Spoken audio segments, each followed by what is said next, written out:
Чөлөөлөх, томилох тухай асуудлыг хэлж эхэлнэ.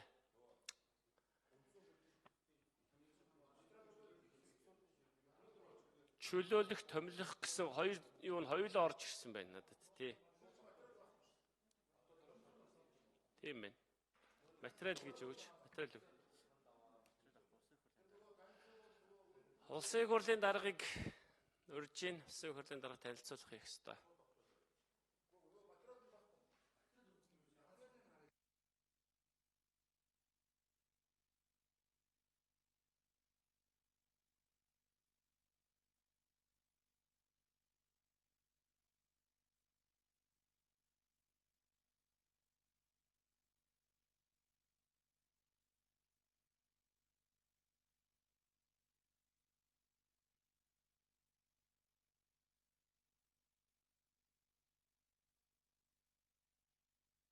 За манай байнгын хорооны энэ 7 хоногийн албан ёсны хурал маргааш.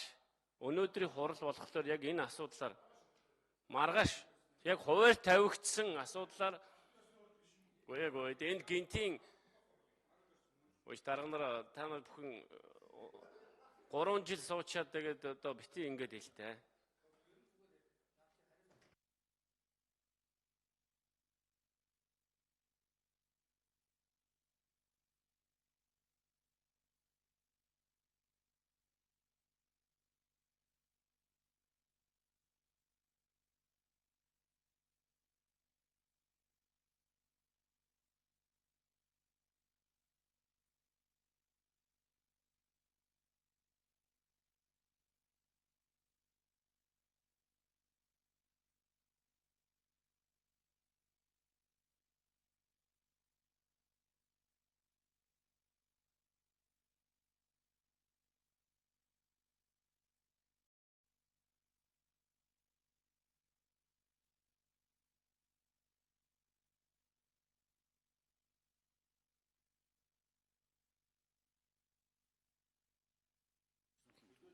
За тэгвэл манайхан алдсан байна. Аюу сайхан гишүүний зүг байна. Зөвхөн чөлөөлөх асуудлыг ярих юм байна.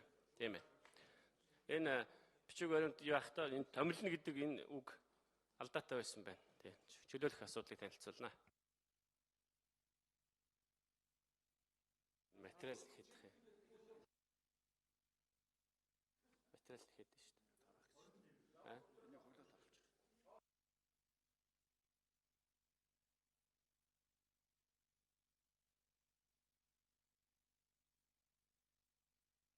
За Зандан Шатар даргын микрофоныг өгье. Зандан Шатар даргын микрофон.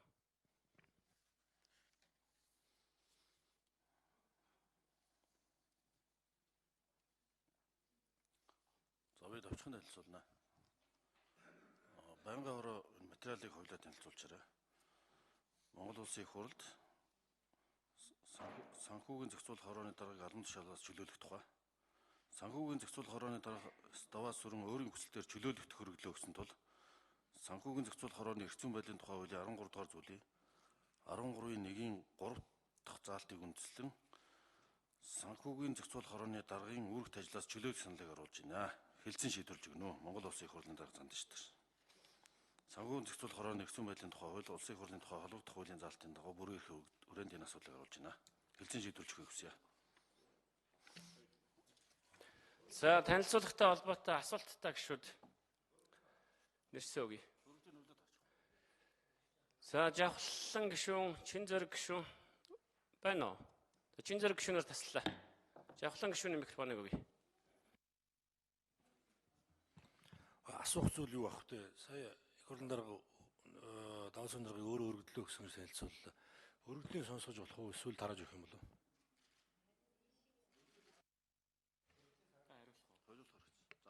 Зандан Шатар даргын микрофон өгье. Өргөдлийн хууль тараахаар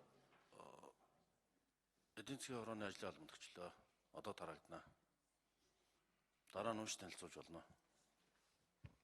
За Чин Зориг сайдын микрофоныг өгье. Чин Зориг сайд. За гишүүдийн өглөөний амгалан айлтгах. Энд чинь өөрийн өсөлтөөр нь чөлөөлөх өргөдөлгөд танилцуулж байгаа юм байна л да. Бид гэртүүд их хурлын даргын байр суурь дээр сонсоод бол хариуцлага тооцох асуулт яригдж байгаа юм ойлгосон шүү дээ. Тэгэхээр өөрийн өсөлтөөр чөлөөлөх чинь өөр хариуцлага тооцох чинь өөр асуудал шүү дээ. Тэгээ эхлээд ярихдаа их хурлын дарга хариуцлага тооцох асуудал яриадсан. Тэгээ одоо тэгээд өөрийн хүсэлтээр гээд орж ирж байгаа чөлөөлөх асуудал ирж байгаа. Тэгээ эн чинь хариуцлага тооцож байгаа хэлбэр юм уу? Зөвхөн өөрийнх нь одоо хүсэлтээр арга гэрийн гачигдлаарч гэдэг юм уу? Эрүүл мэндийн шалтгаанаас шийдвэр чөлөөлж байгаа юм уу? Энд чинь хоёр өөр одоо асуудал ойлголт шүү дээ. Тэгээ манад нэг хариуцлага ярихлаа дандаа тэг ингээд өөр тийшээ болчихдог ийм юм явуулаад. Тэгэхээр энийг би одоо хариуцлага тооцож байгаа гэж хэлбэр гэж ойлгох юм уу? Өөрийнх нь одоо хүсэлтээр чөлөөлж байна гэж одоо ойлгох юм уу? Тэгээ эн чинь одоо өөрийн хүсэлтээр чөлөөлж байгаа бол хариуцлага тооцно гэсэн их хурлын даргын таны эртүүд яриад байсан тэр байр суурь нь одоо өөрчлөгдөж байгаа юм уу?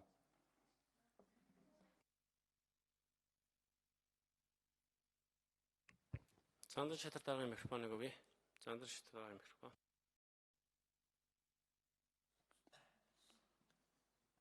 За энэ Монгол улс саарл жагсаалтанд орсонтой холбогдуулаад өгсөн үүрэг зөвлөмжийн дагуу санхүүгийн зохицуулах хорооны дарга Монгол банкны ерөнхийлөгч нартай уулзаж хариуцлага тооцох анхааруулах талаар ярилцсан. Хариуцлага тооцох санал шийдвэрээ хэлсэн. Монгол банкны ерөнхийлөгчийн асуудал дараа нь бол хариуцлага тооцох чөлөөлөхөөр орж ирнэ. Санхүүгийн зохицуулах хорооны дарга хариуцлага тооцохоор оруулсан миний саналтай холбогдуулан үүсэж байгаа нөхцөл байдалтай холбогдуулан чөлөөлөгдөх өргөдөл хүсэлтээ өгсөн. Тэгээ энэ холбогдох улсын их хурлаас томилогдож чөлөөлөгдөх халамж шаалтан холбогдох хууль тогтоомжийн дагуу үүрэгт ажилласаа чөлөөлөх хүсэлтийг ирүүлсэн учраас санал хүсэлтийн дагуу асуудлыг шийдвэрлэхээр оруулж байна. Хэлсэн шийдвэрлэж өгөхийг хүсье. Асуулт тууссан. За баярлалаа. Санал хэлэх гишүүд ирсэн өгье. За Дамбочир гишүүн баярлалаа. Дамбочир гишүүний микрофоныг өгье. Би зүгээр нэг юм асуух гэж байна. Сая эдгээр юутанд оролттой холбоотой асуудлыг. Энийг төсвийн байнгын ороогоор оруулах тийм боломж байсан юм уу гэж асуух гэдэг. Ягаад хөрөн чинь татварлаа цэвэр. Тийм. Би яг нэг их хурлын дарга байгаа учраас их хурлын даргын ажлаас гарсан гэж би ойлгосон. Энд чинь удаа цэвэр татвар дайлангуй төсвийн байнгын ороо бол мэрэгжлийн байнгын ороо тэнд байж байгаа хүмүүс нь татвартай холбоотой асуудлуудыг бол сайн мэддэг. Тийм болохоор энийг бол төсвийн байнгын ороогоор оруулаад энэ ингээд шийдэж явах боломж нь байгаагүй юм болов. Яг хөө тэр ашигт малтмалын хуулинд өөрчлөлт оруулах ашигт малтмалын уул уурхайтай холбоотой асуудал учраас эдийн засгийн байнгын ороо гэж байгаа боловч эн чинь цэвэр татвартай холбоотой асуудал байгаа. Тийм болохоор тэгээд энийг өнөөдөр бол хэлцэг засгийн ядаж шийдээд энэ явах тийм дэг журам байдгүй юм уу? Зүгээр ажлын хэсэг байгуулчаад явчихаараа нөгөө материалуудыг нөгөөд дараа нь ажлын хэсэг дээрээс гарсан дүгнэлтээр нь явчих юм уу? Энэ зүйлүүд дээр бас нэг ялгаж салгаж ойлгохгүй болохгүй хаа гэж бодож байгаа. Цэцгийн шийдвэртэй холбоотойгоор. За уул нь юу хэлсэн те хэлцэх асуудалтай арай өөр зүйл ярих шиг боллоо. Гэхдээ би зандан шатар даргаас тайлбар хийхийг бас эхний асуудал хоочсон учраас зандан шатар даргын микрофоныг өгье. Дамбочир гишүүний саналтай санал нэг байна. Гэхдээ таныг эдийн засгийн байнгын орон даргаар ажиллаж явах үед 2018 оны 12 дугаар сарын 6-ны өдөр хэлцэх хэсэг асуудлыг эдийн засгийн байнгын ороогоор хэлж шийдвэрлээд тэгээ салбарын байнгын ороог салбарын байнгын ороо хэлцээд тэгээ явсан юм байна лээ. Одоо төсвийн байнгын ороо эдийн засгийн байнгын ороор хамтарсан ажлын хэсэг байгуулад төсвийн байнгын ороо эдийн засгийн байнгын ороо тусдаа хуралдаад асуудлыг шийдэхээр шийдвэр гаргаад ажиллаж байна. За гишүүдтэй баярлалаа. Санал хураана. Санхүүгийн зохицуулах хорооны эрх зүйн байдал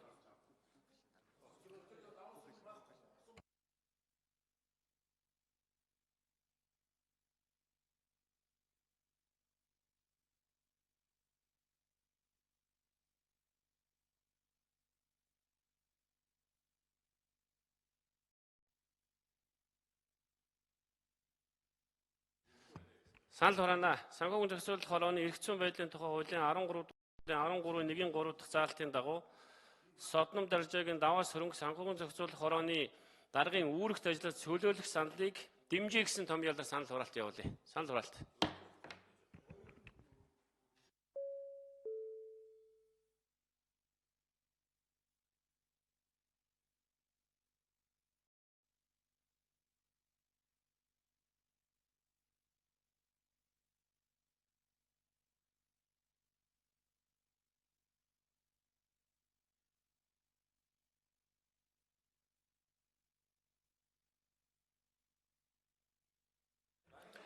За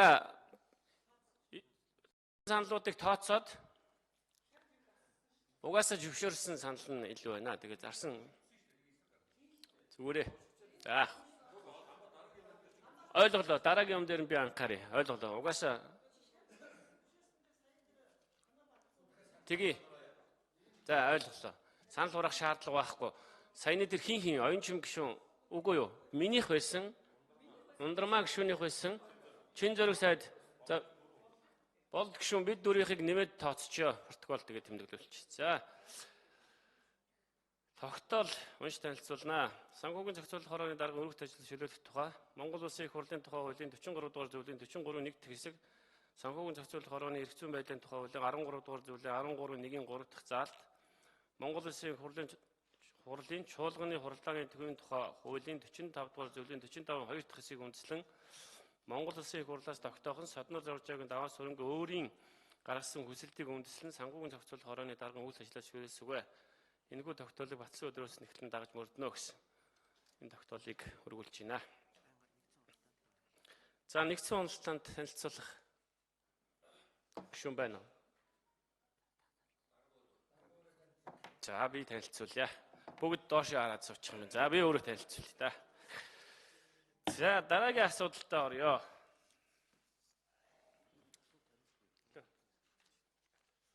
Монгол банкны ерөнхийлөгчийг чөлөөлөх тухай асуудалд оръё. Танилцуулгыг Зандар шатар дарга хийнэ. Зандар шатар дарга микрофоныг өгье.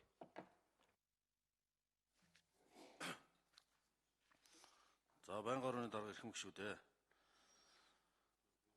Монгол Улсын их хурлд Монгол банкны ерөнхийлөгчийг албан тушаалаас чөлөөлөх тухай саналыг оруулж байна. Монгол банкны ерөнхийлөгч Надимдын Баяр цаахан тус албан тушаалд ажиллах хугацаанд улсын эдийн засгийг докторжуулах, санхүүгийн орчныг эрүүлжүүлэх чиглэлээр гадаадын болон дотооддоо ихтгэл хүлээлгэхгүйц орчин нөхцөлийг бүрдүүлэх, мөнгө угаахтай тэмцэх санхүүгийн арга хэмжээ болон олон улсын байгууллагын зөвлөмжийг хэрэгжүүлж тодорхой үр дүн түрээгүй түүнчлэн 2018-19 оны 6 дугаар сард эдийн засгийн байнгын орооны хуралдаанаар Монгол банкны 2018 оны үйл ажиллагааны тайлан хэлэлцээд хангалттай биш гэж үзэж ажлын хэсэг байгуулж ажиллаж байна. Ийм төв банкны тухай хуулийн 26 дугаар зүйлийн 6 дахь хэсгийн 4 дахь заалтыг үндэслэн Надимдын Баяр цаахныг Монгол банкны ерөнхийлөгчийн албан тушаалаас чөлөөлөх саналыг оруулж байна. Хэлцэн шийдвэрлэж өгнө. За танилцуулгатай холбоотой асуулттай эдийн засгийн байнгын орооны гишүүд нэрсээ өгнө. Эрдэнэт гишүүнээр тасал. За Содбаатар даргаас дарга таслалаа. Болорчлон гишүүний микрофоныг өгье. Болорчлон үгүй байгаа. Үгүй байгаа. Болорчлон гишүүний микрофоныг. За Монгол улс сар жагсаалтанд орсонтой холбоотой санхүүгийн зохицуулах хорооны дарга өөрөө өргөдлөө өгөөд ажлаа чөлөөлгөж байна. Монгол банкны дарга өөрөө өргөдлөө өгсөн юм бас үгүй юм уу? Тэрийг бас сонирхож байна. Ер нь тэгээд Монгол банкны дарга санхүүгийн зохицуулах хорооны даргаар туг тохиод ингээд өнгөрөх шиг байна л да. Яг үнэндээ бол гүйцэтгэлийн эрх мэдэл тэдний үүрэг оройл энэ саарл жагсаалтанд хариуцлага саарл жагсаалтанд ороход их байгаа шүү дээ. Тэр холбогдох гүйцэтгэлийн сайд нар, засгийн газрын сайд нар хариуцлага хүлээх хэрэгтэй байхгүй юу? Зөвхөн энэ хоёр хүн биш. Энэ тал дээр ямар бодолтой байна ер нь?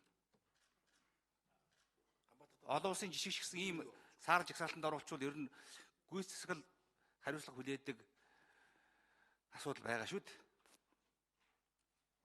Тэгээд яг чөлөөлж болж байна.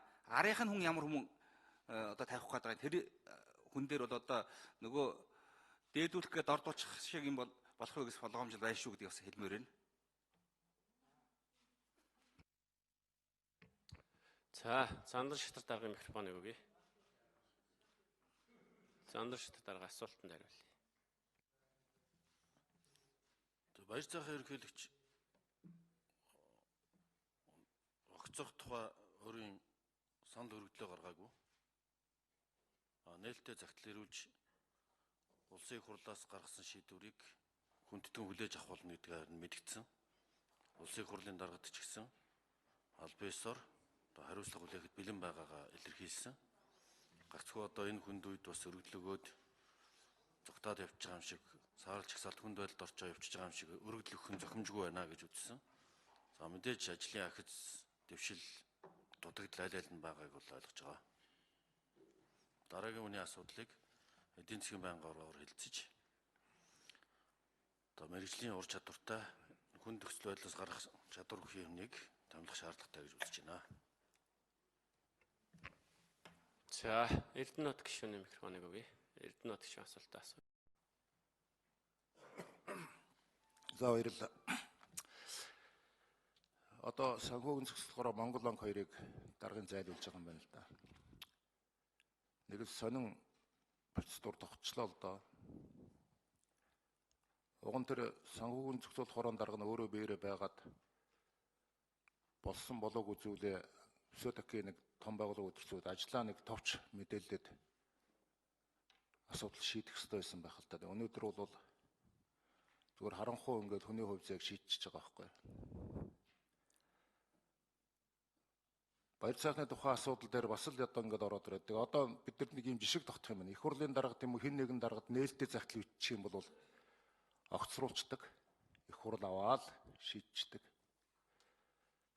Баяр цаахан тэн дээр ичлэлээр би ийм сайн зүйл хийсэн. Надад шууд хариуцлага тооцох үндэс байхгүй. Тэгтээ та нарт огцруулах гэдэг юм байна. Огцруулдоо гэсэн бичсэн байл шүү дээ.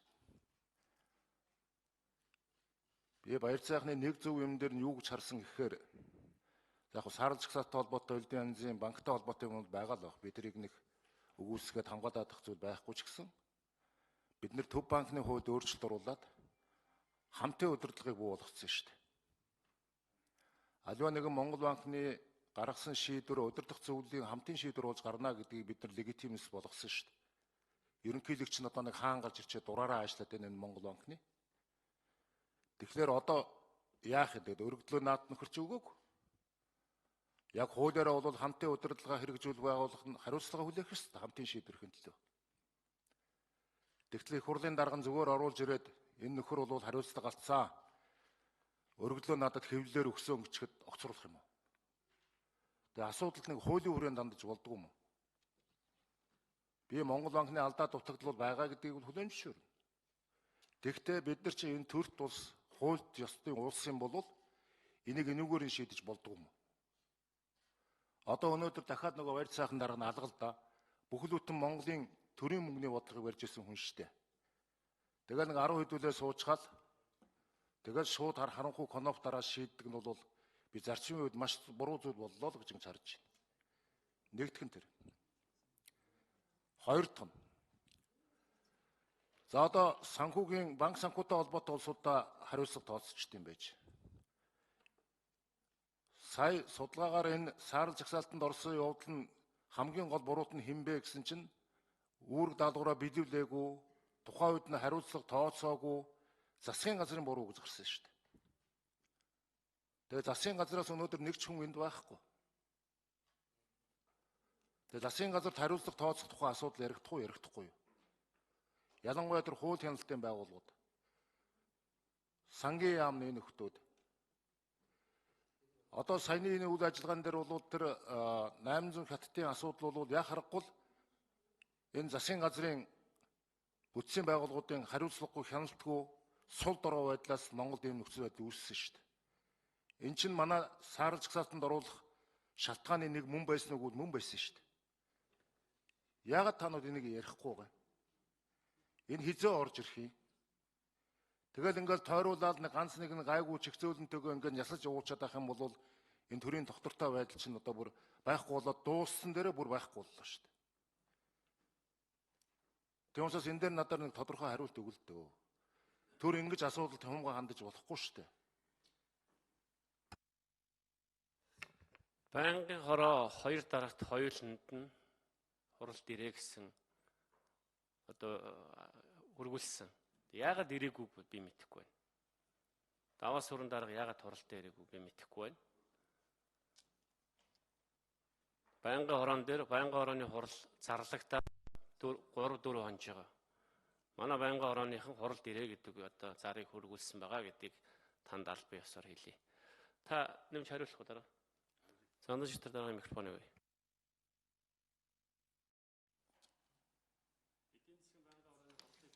Тэгээ манай Эрдэнэт гишүүний санаа зовнилыг гүнээ ойлгож байна. Хамгийн түрүүнд Монгол банкны ерөнхийлөгч санхүүгийн зохицуулах хорооны даргыг огцруул гэсэн шаардлагыг Эрдэнэтээр гарчлсан намын зөвлөлөөс надад ирүүлсэн бичиг энд байж байна. Монгол банкны хууль, банкны тухай хууль, ном журмын дагуу энэ асуудал хэлцэгдээ шийдвэрлэгдээд явж байна.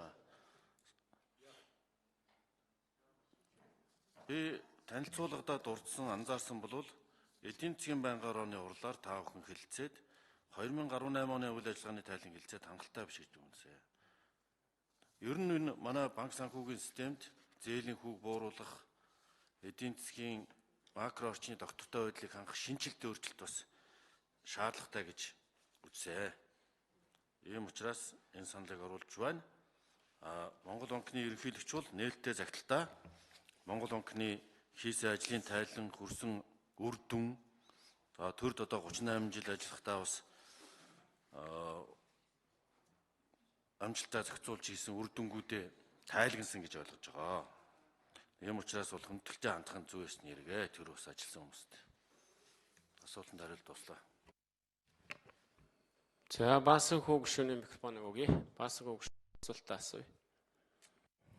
Энэ Монгол банк хавилгалтай тэмцэх статистикийн хороо, сонгуулийн хороо чинь улсын их хурлын дэргэдэх байгууллага болохоос улсын их хурлын даргын дэргэдэх байгууллага биш л дээ. Тэгэхээр улсын их хурлаар саналаа оруулахдаа яриад оруулдгүй ингээл дарга өөрийнхөө бодлоор оруулчих юм. Би тэрийг юусоо ойлгохгүй байна. Ядаж саарл жагсаалт нь яагаад орсон бэ гэдгийг эхлээд нэг дүгнээд санал дүгнэлт яагаад та их хурлын даргын хувьд оруулж ирээд хилцүүлэхгүй байгаа юм бэ? Юунаас болов? Яагаад оров? Хэн оруулав? 11 онд хууль зүйн сайд цэндийн нэмдэрж байхад яагаад орсон юм? Би тэр үед парламентын гишүүн биш байсан мэдэхгүй байна. Арай хийгээд 13 онд эрх баригч болж явахдаа хууль зүйн байнгын орооны гишүүн байхдаа хамтран ажиллаж байгаад гэдэг юм одоо гаргасан сарлж гсалтаас 16 онд авчихад алдаа байвал засаад оноо байвал нэмээд сарлж гсалтанд оруулахгүй байх ёстой. Энд чинь Монгол төр чинь нэг л төрдөө шүү дээ. Гэтэл эсрэгээрээ юу гэх юм бол 19 онд оруулчлаа. Тэр байгууллагт чинь очиж тайлан тавих ёстой одоо үүрэгтэй тэр Франц руу явдаг очиж за би ямар Францаар яргээгүй Монгол улс бас төр юм байна орчуулгаар ярьчихад байлгүй.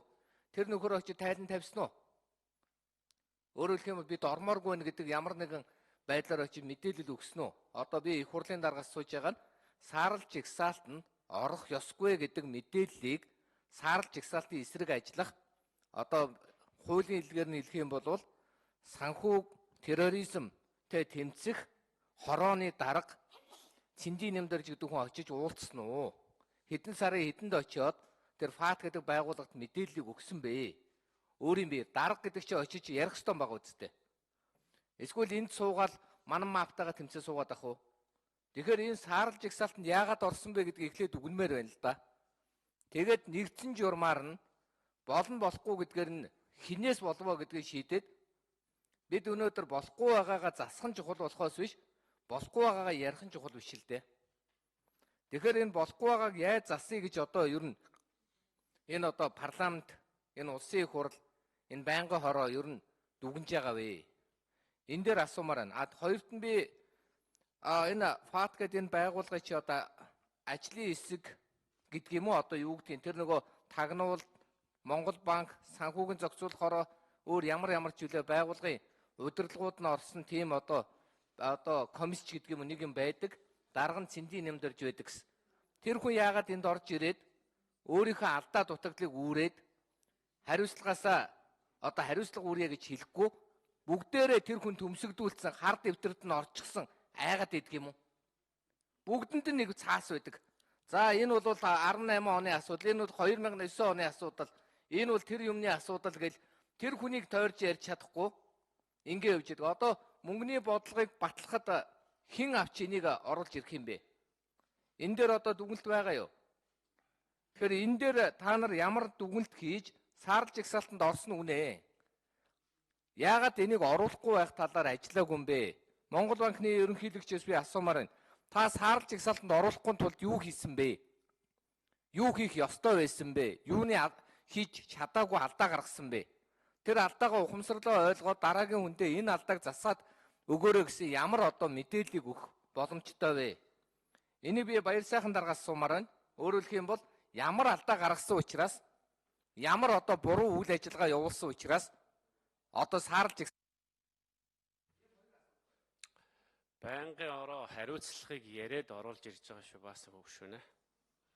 Ярьж болохоор одоо асуудлыг оруулж ирж байгаа шүү дээ. Түүнээс биш тэгэл бүгднгийн одоо байнга одоо хариуцлага ярихгүй бол одоо хариуцлага ярьсангүй гэдэг яана.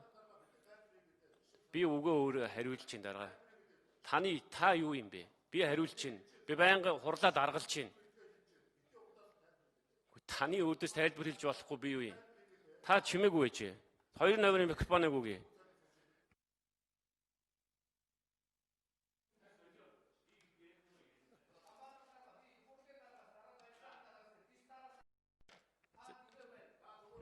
Баяр сайхан гишүүн юу даргын микрофоныг өгье. 2 номерын микрофоныг өгье.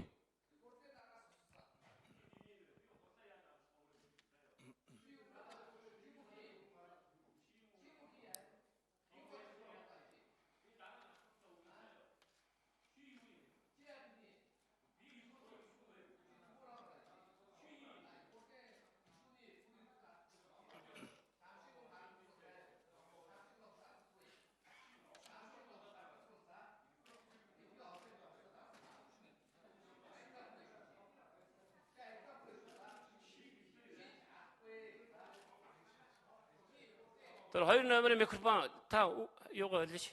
За. Хариулах үг байна уу? Байхгүй бол дараагийн хүн шилжүүлье. За их хурлын гишүүдээ амрыг гэрье. Монгол улс 2004 онд олон улсын санхүүгийн хориг хэмжээг авч хэрэгжүүлэх байгууллага буюу ПАТВ-т гишүүнээр элсжээ. 2004 онд. За ингээд 2006 онд мөнгө угаах, терроризмыг санхүүжлэх зүйлэгтээ тэмцэх тухай хуулийг баталсан байна. За энэ хууль батлагдсны дараагаар Монгол улсад анх удаага 2007 онд харилцан үнэлгээ хийсэн. 2007 онд. Энэ 2007 оны харилцан үнэлгээгээр Монгол улс 2011 онд саарл жагсаалтанд орж олон нийтэд зарлагдсан байгаамаа. За энэ саарл жагсаалтаас гарах арга хэмжээнүүдийг эрчтэй авч хэрэгжүүлсэний үр дүнд 2014 онд Монгол улс саарл жагсаалтаас хасагдсан. За үүнээс хойш 2015-16 оныг дамжиж дахин харилцан үнэлгээ Монгол улсад хийгдсэн, газар дээр нь ирж хийсэн байгаа юм. Энэ харилцан үнэлгээний үр дүн анх удаага 2007 оны 7 дугаар сард Шри-Ланка улсын Коломбо хотод болсон жилийн хурлаар хэлэлцэж Монгол улс хар саарл жагсаалтанд орох эрсдэл үүсэт байгааг 2017 оны 7 дугаар сард зарласан байгаамаа. За ингээд Монгол улсад бол даалгавар өгсөн. Энэ даалгаврыг хэрэгжүүлэхийн төлөө Монгол улс чатгатгаараа одоо зүтгэж ажиллаа. Ажилласны үр дүн ч одоо гарсан. Сая 2019 оны 7 дугаар сард Австралийн Камбера хотод хуралдсан хуралдаанаар Монгол улс техникийн талын үзүүлэлтүүдээ бүгдийг нь одоо сайжруулсан байна гэдэг үнэлгээ авсан. 17 онд бол ПАТВ-ийн 40 үзүүлэлтийн тал хувь нь буюу 20 үзүүлэлт хангалтгүй гэсэн үнэлгээ авч байсан бол 2019 онд энэ техникийн талын үзүүлэлтүүдээ наашлуулж одоо өөдөн татжээ гэдэг үнэлт авсан. За үүний дараа 2019 оны 8 дугаар сард Тайландын Бангкок хотод үр дүнгийн үзүүлэлтүүдийн хэрэгжилтийг одоо хэлэлцсэн. Өөрөөр хэлбэл хурлаа 2 хуваачиж байна. Техникийн үзүүлэлтүүдийн хэрэгжилт, үр дүнгийн үзүүлэлтүүдийн хэрэгжилт гэж. 17 оны үнэлгээгээр үр дүнгийн 17 үзүүлэлт бүгдээрээ хангалтгүй байна гэж байсан. Гэсэн үнэлгээ авсан 17 онд. За тэгвэл 19 онд үр дүнгийн 11 үзүүлэлтийн бол 7 үзүүлэлт бол сайжирсан, хангалттай. 4 үзүүлэлт дээр бол анхааруулга авсан. За тэр 4 үзүүлэлтэнд юу байсан бэ гэвэл нэгдүгээрт нэгдсэн үндэсний байгууллагын аюулгүй зөвлөлийн хойд солонгостой холбоотой тогтоолыг Содотор гишүүн асуултаа асууя. Содотор гишүүн асуултаа асууя. Содотор гишүүн нэг өгье. Содотор гишүүн асуултаа асууя.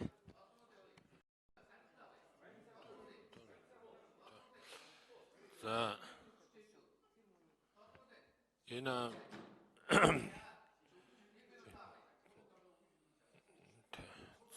энэ эхлээд бид нар техникийн нэг шалгах хэрэгтэй байхаа гэж бодож байна.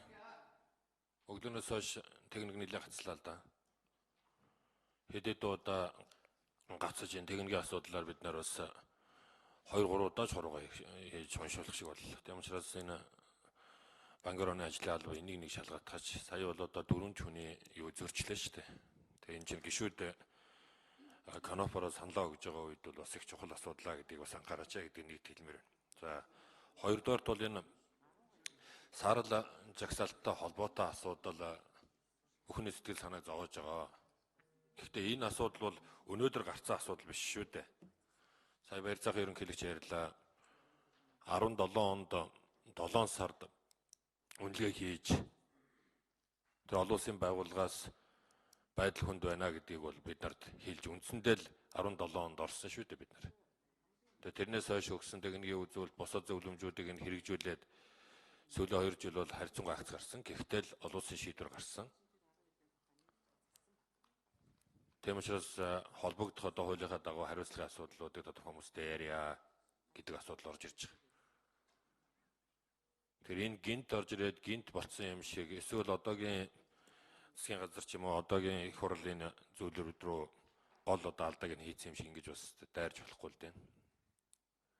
Тэгээ сарл жагсаалтын асуудал бол үндсэндээ хэд хэдэн юм дээр гол төвлөрж ийн гэж ойлгож байгаа шүү дээ. Ялангуяа тэр 15 онд гарсан эдийн засгийн ил тод байдлын тухай хуулийн хэрэгжилтийн асуудал Монгол улсад бий болоод байгаа энэ мөнгө угаах терроризмтай тэмцэх үйл ажиллагаануудын хэрэгжилтийн асуудал эргээд энэ Монгол улсад энэ дээрээ тавьж байгаа энэ санхүүгийн болон санхүүгийн бус мөн банк систем дээр тавьж байгаа хяналтын тогтолцооны асуудал эдгээр хөндөж тавьсан байл шүү дээ. Тэгэхээр энэ зүйлүүд нь бүрэн төлөвшөөгүй байна гэж олон улсын байгууллага үзсэн юм байна. Тийм учраас сая их хурлын бүрийнхээ өрөөнд өөрийн харьяа байгууллагуудынхаа удирдлагуудад хариуцлага тооцох асуудлуудыг оруулж ирж байна л гэж ойлгож байгаа. За би нэг 2 зүйлийн асуулт байна. Нэгдүгээр баяр цаах ерөнхийлөгчөөс ер нь энэ олон улсын валютын сангаас тавиад байгаа эргээд одоо бид нарт ойлгож байгаагаар бол эргээд тэр банкуудын активын чанарын үнэлгээний асуудал ер нь юу болсон бэ?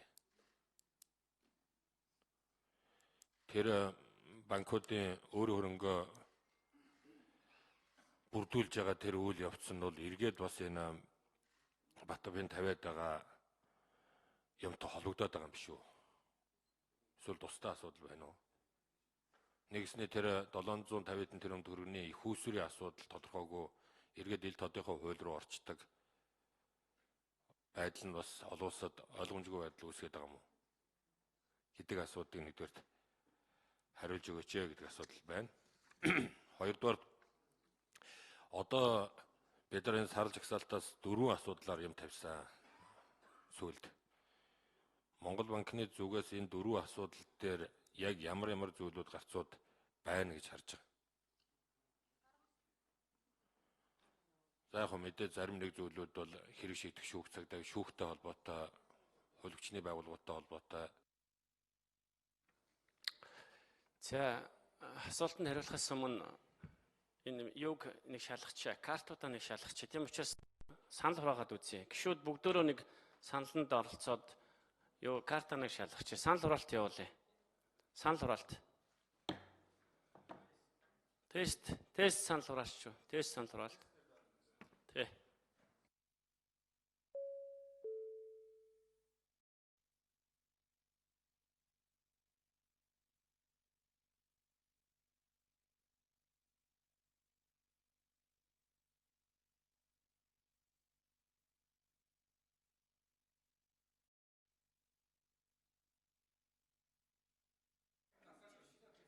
Алуу энийг засаач. Засаараа. Хурдан засаар. За 2 номерын микрофон өгье. 2 номерын микрофон асуултанд хариулъя.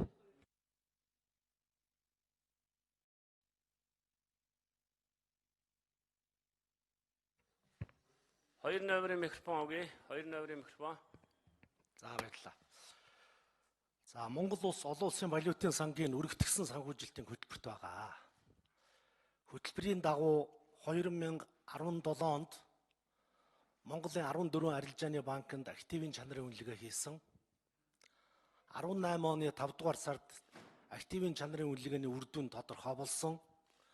Бүх банкудад өөрийн хөрөнгөө нэмэгдүүлэх даалгавар өгсөн. 18 оны 12 дугаар сарын 31-ний дотор банкуд өөрийн хөрөнгөө бол нэмэгдүүлсэн. За тэрэнд нь forensic audit буюу магадлан шалгах аудит хийх хэрэгтэй гэсэн шалгалтыг үүргийг олон улсын валютын сангаас зөвлөмж болгож өгсөн. Үүний дагуу банкудад forensic audit хийгээд 2019 оны 9 дугаар сарын 25-ны өдөр бид эцсийн тайланг хүлээж авлаа Содбаатар гишүүнээ. 9 дугаар сарын 25-ны өдөр. За тэгвэл Монгол улсыг саарл жагсаалтанд оруулах тухай шийдвэр бол 8 дугаар сард хэрэг дээр гарчихсан байсан юм байна. Өнгөрсөн 7 хоногт Монгол банк санхүүгийн зохицуулах хорооны холбогдох албаны хүмүүс олон улсын байгууллагын төлөөлөгч нартай уулзсан. Тэр уулзалтан дээр 2019 оны 8 дугаар сард болсон G7-гийн уулзалтан дээр Монгол улсыг саарл жагсаалтанд оруулах шийдвэр гарсан юм а гэдэг албан ёсны мэдээллийг бидэнд өгсөн. Тэгэхээр 8 дугаар сар G7-гийн хурал бол Францад болсон л доо. Энд бол Трамп ерөнхийлөгч, Макрон ерөнхийлөгч, Ангела Меркель, Джонсон ерөнхий сайд, Францын ерөнхий сайд, Трюдо, Италийн ерөнхий сайд гэх мэтлэн өрнөдийн нөлөө өгөхэд 7 орны одоо дээд хэмжээний уулзалт тэнд болсон. За ПАТУ гэдэг бол хэрэг дээрээ G7-оос байгуулсан байгууллага. Мөнгө угаах терроризмын санхүүжилтөд тэмцэх байгууллага. G7-оос гаргасан шийдвэрийг ПАТУ бол хэрэгжүүлнэ. Тэр үүднээсээ бол энэ одоо өндөр дээд хэмжээний уулзалт бол 8 дугаар сард гарчихсан байна гэдэг мэдээллийг бид авсан. Сая би танд одоо хэллээ. Бид forensic audit-ийн үр дүн 9 дугаар сарын 25-ны өдөр хүлээж авсан. Тэгэхээр цаг хугацааны хувьд энэ хоёр чинь нийцэхгүй байгаа юм. Энэ хоёрыг хооронд нь одоо аваачиж битгий хольж хутгаасаа гэж л би хүсэх байна да. За саарл жагсаалтын тухайд бол 4 асуудал байгаа. Нэгд нь бол хойд солонгостой холбоотой асуудал байж байна. Хоёрдугаарт нь та сая дурдлаа. Тэр хууль хяналтын байгууллагуудын ажлын үр дүнг одоо биднээс нэгж байгаа. Гуравдугаарт нь санхүүгийн зохицуулах хорооноос тавих хяналт буюу банк ус санхүүгийн байгууллагуудтай хийх одоо ажил байж байгаа. За дөрөвдүгээр тусгай мэргэжлийн одоо хэдэн хүмүүс тавих хяналтын ажлыг сайжруулах гэж. Тэгэхээр эдгээр байгууллагуудын үйл ажиллагаанд Монгол банк юугаараа очиж холбогддог вэ гэвэл Монгол банкны дэргэд санхүүгийн мэдээллийн алба гэж байдаг. Санхүүгийн мэдээллийн албаны дэргэд хамтын ажиллагааны зөвлөл гэж байдаг. Хамтын ажиллагааны зөвлөлд эдгээр байгууллагуудын төлөөлөлд ирж хуралддаг юм аа. Тийм учраас цаашдаа бид хамтын ажиллагааны зөвлөлийг бол сайжруулна. ПАТУ-аас тавьж байгаа одоо сая яригдж байгаа энэ дөрвөн арга хэмжээг хурдан түргэн шуурхаа биелүүлж 2020 онд багтаж саарл жагсаалтаас гарахын төлөө одоо бид ажиллана гэдэг төлөвөөгөө боловсруулад ажиллаа эхэлчихэд байж байгаа. За, аяр сайхан асуултаа асууя. Аяр сайхан гишүүний микрофон өгье.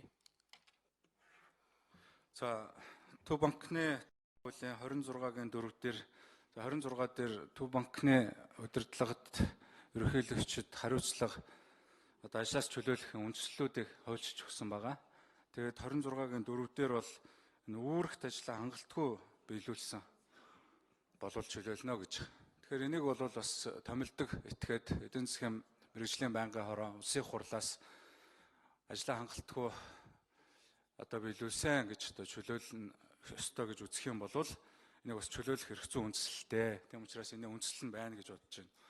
За энэ хариуцлага асуудал ажлаа хангалтгүй биелүүлж байгаа тал дээр их удаа дараа энэ байнгын хороонд ирж яригдсан. Миний хувьд бол бараг 2-3 дахь жилдээ ирж байна. Анх томилогдсон өдрөөс нь эхлээл энэ валютын ханшин дээр явуулж байгаа бодлого дээр арилжааны банкуд чиглэгдсэн одоо үйл ажиллагаан дээр одоо удаа дараа ярьж байгаа.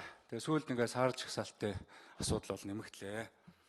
Тэгэхээр энэ саарл жагсаалттай холбоотойгоор ер нь одоо тодорхой этгээдүүдтэй хариуцлага тооцох ёстой гэж ийм байр суурь илэрхийлж байгаа Улсын хурлын даргын байр суурийг дэмжиж байгаа.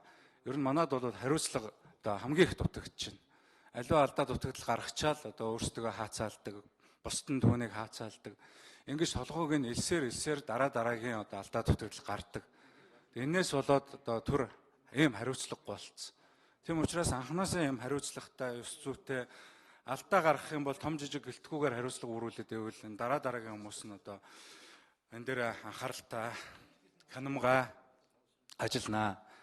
Тэгээд бас хурлын дараагаас асуулт байна.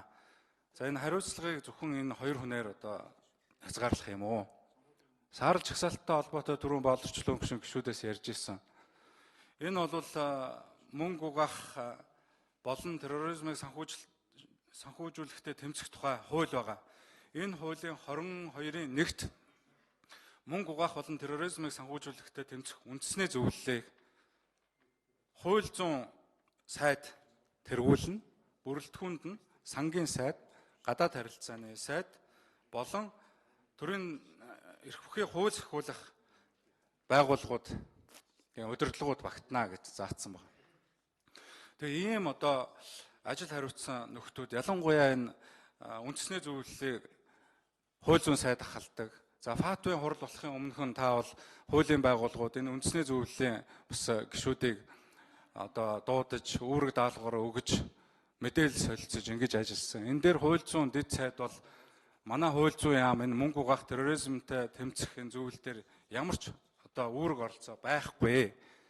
Тэр одоо зөвлөлийг манай сайд тэргүүлдэг нэр төдий гэж ингэж хэлсэн. Ингэж одоо би бол бас хатуу зэмлсэн. Энэ бол үнэн биз? Тэгэхээр тэр дэд сайд нь энэ хууль зүйн яам энэ мөнгө угаах болон терроризмтэй тэмцэх чиглэлээр юу ч хийгээгүй гэдгийг хэлж байгаа. Бүхэл бүтэн салбарыг хөдлөх ёстой байсан боловч юу ч хийгээгүй. Тэгээ энэнийхээ төлөө хууль зүйн сайд ямар хариуцлага хүлээх юм? Сангийн сайд ямар хариуцлага хүлээх юм? Европын холбоо 2017 оны 12 дугаар сарын 5-нд Монгол улсыг харж ихсаалтанд оруулсан. Энэ бол татврын суурийг багасгаж ашгийг шилжүүлэх эсрэг хөтөлбөрт Монгол улс нэгдэх боломжгүй байна гэж сангийн дэд сайд Булган Туяагийн явуулсан албан ёсны байр суурь загтлаас болсон. Ингэж харж ихсаалтанд оруулсан. Энийг бол сангийн сайд би эзгүй байсан учраас миний дэд сайд өгсөн байлаа гэж хаацаас. Тийм байсан бол тэр хүнтэйгээ яга хариуцлага тооцоогүй. Тэгээ тэр үед нь би удаа дараа шаардж ийж арга замыг зааж өгч ийж энэ бол 1 минут авъя бангаорон дараа.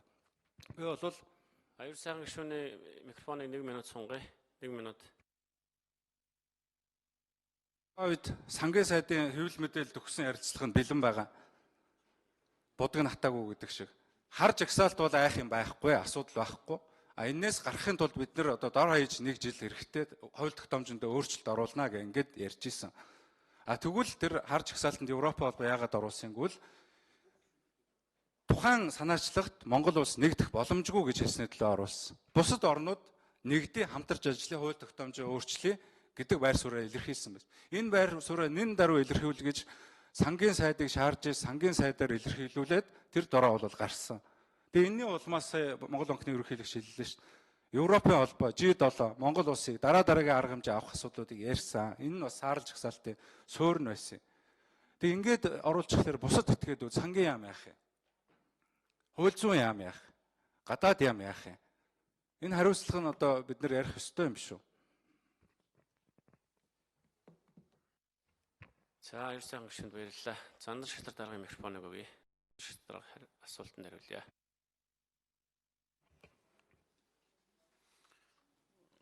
За, ФАТ болон APG-гийн олон улсын хамтын ажиллагааны хяналтын ажлын хэсгийн хамтарсан уулзалт 9 дугаар сарын 12-наас 13-ны өдрүүдэд Тайланд улсын Бангкок хотод болж өнгөрсөн 2 жилийн хугацаанд Монгол улсын мөнгө угаах терроризмыг санхүүжүүлэхдээ тэмцэх чиглэлээр хийсэн ажлын үр дүнтэй байдлыг хэлцээ. Тэндээс 4 зөвлөмж өгсөн. За тэр үед нэг л зөвлөмж гарах юм бол энэ саарлж ихсаалт орох эрсдэл үүсэж байна гэдэг юм. За саарлж ихсаалтанд ороод гишүүн орнуудаа ФАТ-ваас хяналт явахыг, эрчимтэй хяналт явахыг уриалах юм бол гадаад дотоод гүйлгээ хөрөнгө оруулалт эрсдлүүд бодтой учрах юм эрсдэлтэй байдаг. За ийм учраас Парис болсон хурлын өмнөх нь Фатмын ерөнхийлөгч Ямин Лиу гэдэг хүнд энэ таны хэлсэн тэр уулзалтын хууль хяналтын байгууллагууд, банк санхүүгийн байгууллагуудын удирдлагуудтай уулзалт хийгээд ерөнхийн нэг ийм дүр зураг байна гэд. Тэг ийм арга хэмжээг авч ажиллана гэсэн юм загтлыг хөргүүлсэ. За тэр загталтаараа өдөөс хариуцлага сахилгыг бид тоосч ажиллах болно. Монгол банк санхүүгийн зах зээл холбогдох газруудад бас хариуцлага тоосч ажиллах болно гэсэн ийм амлалтаа авсан. За энэний дагуу ФАТФ-аас гаргасан мэдэгдэлд улс төрийн өндөр түвшний мэдэгдэл Монгол улс гаргаж ФАТФ-тай хамтран ажиллахаа илэрхийлсэн гэдгийг хамгийн ихэндээ цохож тэмдэглээд энэ дотор гишүүн орнуудаа ямарваа нэгэн тийм санхүүгийн хориг харамжаа авахыг урайлаагүй, чиглэл болгоогүй. Энэ нь бол бид яг үндэ саарл гинүү тэр жагсаалтанд байгаа эрчимчсэн хяналтаас энгийн хяналт руу шилжлэх үү. Энэ өргөтгсөн хяналтанд байгаад байгаа асуудлууд ч өөрөө эрсдэл харьцангуй бага болох нөхцөл бол нэгт үс. Ерөнхий утгаараа энэ ерөөсөө арга хэмжээ авах гэсэн заалтууд байгаа. Энэ нийтлэг дүр зураг бол бас манайхан нийтдээ мэдж байхын тулд эдийн засгийн ил тод байдлын тухай хуулиар 35 их 80 төгрөг ил боллоо гэсэн. Манай дотоодын нийт бүтээгдэхүүнээс бараг 2 дахин их эдийн засаг ил гарч ирэхээр ийм их далд эдийн засагтай болсон юм байна гэсэн энэ дүр зургийг бий болгосон.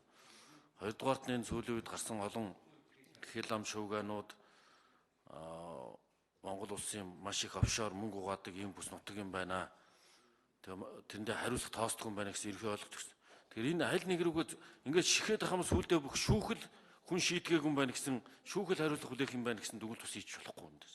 Энд чинь санхүүгийн мэдээллийн алба нь Монгол банкны дэргэд байдаг санхүүгийн мэдээллийн алба нь тэрнийг бүрдгэж хянаж зэгцлээд тэгээд тэрүүгээрээ хэрэг үүсгээ шалгаад эцсийн үндэ энэ мөнгө угаахтай тэмцэх цогц процессыг системийг нь үнэлж байгаа болохоос биш Монгол улсыг үнэлж байгаа болохоос биш ганцхан шүүхтэр юм уу ганцхан хууль зүйн яам дээр гэж өнгөрсөн бүх 10 жилийн 7 жилийн энэ үйлдэлийг үзүүл өрөөсгөл болно. За харин холбогдох байгууллагууд засгийн газар энэ асуудлыг хилцээд одоо хариуцлагын асуудал аль эсвэл тэр системээ сайжруулах үндэсний хороогоо энэ хуулинд өөрчлөлт оруулж шинжлэхээр ийм санал оруулж ирж байгаа гэж би ойлгосон.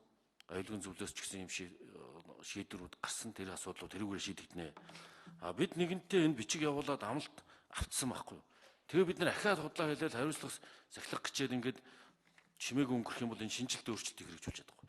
Энэ Иргэн Баяр Цаахан гэдэг хүнийг муусаа ажилласан тухай ярьж байгаа юм шиг. Энэ Монгол улсын нийт эрх ашигын үүднээс гадаад болон дотооддоо ихтгэл хүлээлгэх үз зохистой хүлээлт бий болох орчин нөхцөлийг бүрдүүлэх мөнгө угаахтай тэмцэх санхүүгийн арга хэмжээ авах олон улсын байгууллагын зөвлөмжийг хэрэгжүүлэх бодиттой шийдэмгийн арга хэмжээ Монгол улс авч яана гэдгийг харуулах нь Монгол улсын нийтлэг ашигт нийцж байгаа учраас ийм арга хэмжээ авахаас аргагүй болж байна. За, Дамбочрог шүү. Асуултаа асууя. Дамбочрог шүүний микрофоныг өгье. За, гашидэх өнөдөр амрамалан айлтгая. Тэгээд Монгол банкны ерөнхийлөгчийн асуудлыг ярьж байна. Монгол банк санхүүгийн зохицуулах хороо бол улсын их хурлын дэргэдэх байгууллага. Улсын их хурлын дарга нь өөрчлөлөөр огцруулахаар ингээд оруулж иж байна. Энэ бол байгууллага учраас тэгээд орж иж байгаа юм байна гэж ойлгож байна. Байнгаараа чуулганаараа хилцээд ингээд явах юм байна. Гэхдээ ер нь би зүгээр нэг хоёр зүйлийг хэлье гэж бодож байгаа. Нэгдүгээр улсын их хурлын даргын асуудлыг өмнө бас яригдчихлээсэн тогтворгүй байдал. Өнөөдөр Монгол банкны ерөнхийлөгчийн асуудал яригдж байна. Бас л тогтворгүй байх асуудлууд бол цаашдаа ингээд одоо энгийн зүйл болоод ингээ хуурах үедээ цаашдаа бол ер нь бол сүүлийн 3 жилийн хугацаанд өмнө байсан гарсан хүнд асуудлуудыг бол цэцлэхийн төлөө чадах ятгаараа бүгдээр ажиллацгаасан. Тэгээ өнөөдөр бол саарл жагсаалтын асуудал яриа сууж байна. Саарл жагсаалтын асуудлыг улсын их хурл дээр байнгын орон дээр хилцээд ингээд тогтоолон дээр гаргаад явах юм уу эсвэл улсын их хурлын даргын зөвлөл дээр ингээд хилцээд явах юм уу? Ер нь бол энэ гарсан саяны 4 асуудалтай холбогдуулаад энэ бас нэг тогтоол шийдвэр гаргаад хүн болгонд нь албажуулаад үүргэжүүлээд явах нь зүйтэй хаа гэж би бодож байгаа нэгдүгээрт. Хоёрдугаарт нь байнгын ороогоор 9 сарын 25-нд тэр банкнуудын өөрийн хөрөнгийг бий болгох одоо их усрын шалгаж чадахгүй тогтоож чадахгүй байгаа гэж яриад байгаа. Тэр асуудлыг шалгасан асуудлыг байнгын ороогоор бас нэг хилцүүлэх зүйтэй болов гэж би Ганбаатар даргад хэлэх гэж байгаа тийм. Энийг хилцүүлэн зүйтэй юм байна гэж. Монгол банкны ерөнхийлөгч бол сайн ажилласан 3 жилийн хугацаанд. Одоо их хурлын дарга Монгол банкны ерөнхийлөгчийг тавих гэж байгаа бол баяр сайхан ерөнхийлөгчөөс дутгаар гүн оруулж ирэх хэрэгтэй шүү гэж би хэлэх гэж байна. Монгол банктай би бас эдийн засгийн байнгын орон дарга байхдаа бол хамтарч 2 жил гарсан хугацаанд хамтарч ажилласан. Чадхаас нь чадахгүй хүртэл банкны бүхэл системийн асуудлуудыг бүгдээр ингээд бид нэр цэцлэгийн төлөө явсан. Тийм болохоор ер нь өнөөдөр сарлж гсалтын асуудлыг бол нэг ярих зүйтэй шүү гэж би хэлэх гэж байгаа. Тэгэхээр бол энэ дээр бол бас тэр хууль зүйн яам бусад байгууллагууд нь бас оролцоод ингээд явахгүй болвол энэ бол сарлж гсалтын асуудал бол ганц Монгол банкны ч юм уу санхүүгийн зохицуулах хорооны асуудал биш ээ гэж би хэлэх гэж байгаа. Биш ээ. Тийм болохоор өдөөсөө бас өөрийн байлцуулаад баяр сайхан ерөнхийлөгчийг өөрөөс нь бас асуугаад энэ ингээд явъя гэж бодсон байсан. Өөрийнх нь бас нэг хийсэн ажлаа энэ бас хэлж яриад ингээд энэ хүн ажиллаа авах юм байна. Тийм учраас би бас өөрөөс нь бас нэг ингээд сүүлийн одоо 3 жилийн хугацаанд Монгол банкны ерөнхийлөгч байхдаа бас хийсэн Монгол банкн дээр дайлангуй банкны систем дээр авсан арга хэмжээндүүдийн талаар бол бас нэг товчхон дурдахын зүйтэй болоо гэж би бодож байгаа. Тэгээд их хурлын даргаас саяны асууж байгаа зүйл байна. Сарал банк жагсаалттай холбоотой. Байнгын орон дээр ч гэсэн бас хэлцэх зүйлүүд бас байх шиг байна. Сарал жагсаалттай холбоотой. Энийг бол хаалттай байна уу, хаалтгүй байна уу ингээд нэг хэлцээд явах нь зүйтэй юм болов уу гэж би бодож байна. За баярлалаа. За үг хэлчихв те. Тамач дараа. Танай шатар дараа хариулах. За 2 нойрын микрофоныг өгье. 2 нойрын микрофон. За Дамболчир гишүүнд их баярлалаа. Эдийн байнгын орооны даргаар ажиллаж байхдаа Монгол банкны ажил үйлсэд ихээхэн тус болсон. Бид хамтарч энэ банкны салбарын хэрэгцээ орчныг шинжилж чадлаа. Өнөөдөр банкны салбар үйлчилж байгаа бүх хуулинд бид өөрчлөлт оруулж шинжилсэн. Би зүгээр онгирч бардамж байгаа юм биш. Эдийн засгийн ямар ч салбар ингэж одоо хууль эрх зүйн өөрчлөлт шинжилтээ бол хийж чадаагүй шүү. Банкны салбар бол чадсан. Энэ бол одоо нэгдүгээр тэмдэглэж хэлэх ёстой ажил байгаа гэж бодож байна. Хоёр дахь зүйл бол намайг ажил авахад Монгол улсын гадаад валютын албан нөөц 1 тэрбум орчим Америк доллар байсан юм аа. Өнөөдөр 4 тэрбум болж хэрэг дээрээ намайг ажиллах хугацаанд 4 дахин нэмэгдлээ. Гадаад валютын албан нөөц бол Монгол улсын тусгаар тогтнолын санхүүгийн баталгаа гэдэг ийм одоо шинэ үзэл баримтлал гаргаж ажиллаж байгаа. Тийм учраас улс орныхаа тусгаар тогтнолыг баталгаажуулъя гэж байгаа бол бид гадаад валютын албан нөөцөө цаашдаа нэмэгдүүлэх ёстой гэдэг ийм зарчмын байр суурьтай байна. 3 дугаарт намайг ажил авахд Монгол банкны хуримтлагдсан алдагдал 3 их 80 төгрөг байсан. 3 их 80 төгрөг. Тэгэхээр энэ алдагдлыг одоо бууруулахгүйгээр банк доктортой үйл ажиллагаа явуулахад бол бололцоогүй гэдэг дүгнэлт хийж алдагдлыг бууруулах чиглэлээр сүүлийн 2-3 жил нэлээд эрчтэй үйл ажиллагаа явууллаа. 2019 оны 3 дугаар сарын тайлангийн үр дүнгээр 1.5 их 80 төгрөгийн алдагдaltaй байна. Тэгэхээр одоо өнгөрсөн хугацаанд бид Монгол банкны алдагдлыг хэрэг дээрээ 2 дахин бууруулж чадсан явдал бол том амжилттай гэж одоо үзэж байгаа. За дөрөвдүгээр тэмдэглэж хэлэх ёстой зүйл бол бид энэ арилжааны банкуудын эрүүл мэндийг сайжруулах чиглэлээр их эрчтэй ажиллалаа. Бид бас шинэ одоо концепц зарчим гаргаж ажилласан. Эрүүл банк бол эрүүл эдийн засгийн үндэс, эрүүл эдийн засаг бол эрүүл нийгмийн үндэс гэдэг ийм зарчмыг гаргаж ажилласан. Тэгээ урд нь банкны салбарт хийгдэж байгаагүй олон шинэ ажил хийгдлээ. Активын чанарын үнэлгээ хийлээ. Өөрийн хөрөнгийн дутагдлыг нь тодорхойллоо. Түүн дээр нь стресс тест хийлээ. Банкуудаар бизнес план төлөвлөгөө гаргуулж одоо авлаа. Банкуудад өөрийн хөрөнгөө нэмэгдүүлэх даалгавар өгч өөрийн хөрөнгийг нэмэгдүүллээ. Нэмэгдүүлсэн их үүсвэртээр нь хамгийн сүүлд бид forensic audit гэдэг одоо энэ банкны салбарт урд нь хийгдэж байгаагүй томоохон ажлуудыг хийгээд байна. Энэ бол одоо сүүлийн 2-3 жилийн хугацаанд энэ Монгол орны банкны салбарт хийгдсэн томоохон шинжилэл гэж бид үзэж байгаа болно. За баярлалаа. Жавхлан гишүүний микрофоныг өгье. Жавхлан гишүүн асуултаа асууя. За 16 оноос хойш эдийн засгийн хүнд байдалд дунд Монгол банкны хамт олон бол боломжийн хэмжээнд сайн ажилласан гэж харж байгаа. За одоо бид энэ макро эдийн засгийн үзүүлэлтүүд гол параметруудыг бүгд харж байна. Харьцангуй одоо тогтворжиж ирж байна. За энд бол Төв банкныхны үүрэг бол ихээхэн байгаа. За ялангуяа сүүлийн 2 жил улсын хурлтай хамтарч банк санхүүгийн системийн хууль эрх зүйн орчныг сайжруулах тал дээр бол одоо маш сайн ажилласан. Энэ удаагийн одоо Төв банкны хуулийг тойрсон хуулийн реформууд за одоо орж ирж байгаа актив удирдлагын гадаад активын тухай хууль, валютын тухай хууль гэдэг эдгээр хуулиудад одоо валютын зохицуулалтын тухай хуулийг хэлж байгаа андуур хэлжлээ уучлаарай. Валютын зохицуулалтын тухай хууль бол бас маш их чухал хууль байгаа. Эдгээр одоо реформуудыг хийсний үр дүнд одоо цаашдаа эдийн засгийг тогтворжих, эдийн засгийн улмаар одоо хөгжилд банк санхүүгийн системийн одоо үүрэг оройлыг одоо тогтворжуулахад ихээхэн хувь нэмэр болох учиртай юм аа. За хоёрдугаарт нэг зүйл дээр их харамсаж байна.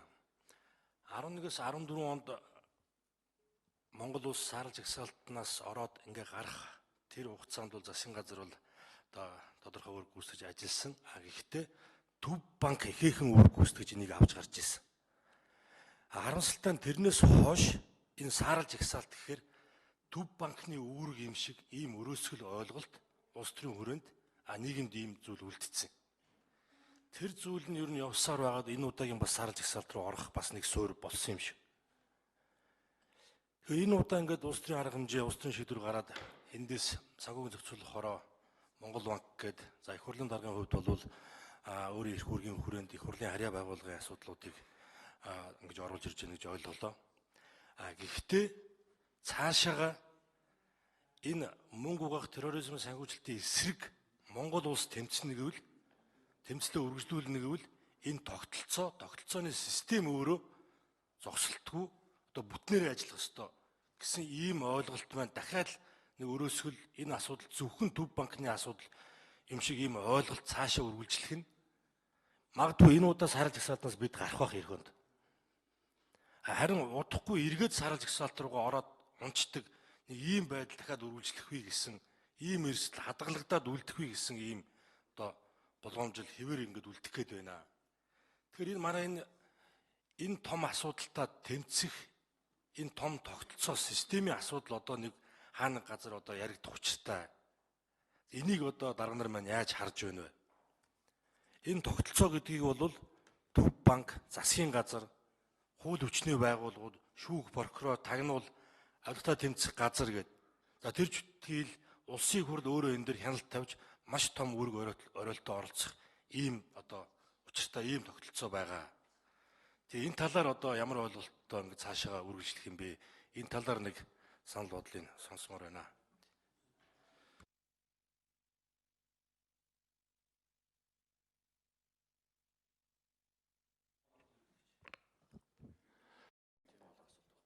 За 2-2 микрофон өгье. За жавхлан гишүүнтэй бүрэн санал нэгдэж байгаа. Энэ бол үнэхээр тогтмол асуудал. Улс орны хэмжээний асуудал. Өндөр дээд хэмжээний шийдвэр бол G7-гийн уулзалтан дээр гарч байна гэж бодоорой та нар. Тэгэхээр энэ бол үнэхээр тогтолцооны улс орны хэмжээний асуудал юм аа. Сая Баасангүй гишүүн нэг сайхан санал гаргалаа. Юу вэ гэхлээр бид саарл жагсаалтанд одоо 2 дахь удаага орж байна.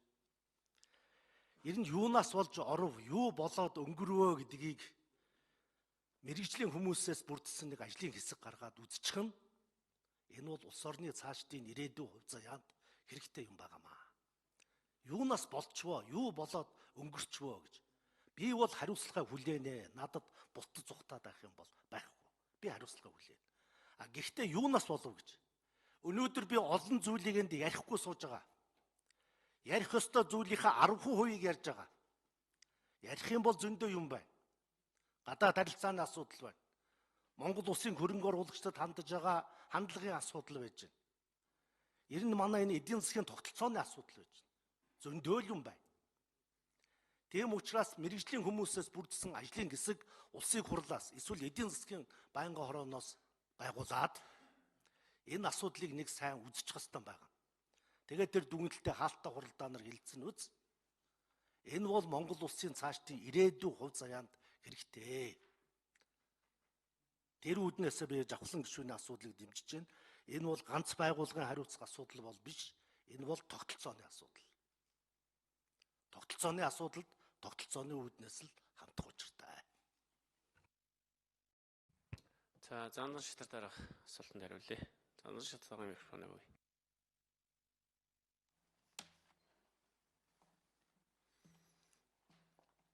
Тэгээ ер нь гишүүд дарга нарын гарч байгаа саналыг дэмжиж ойлгож байна.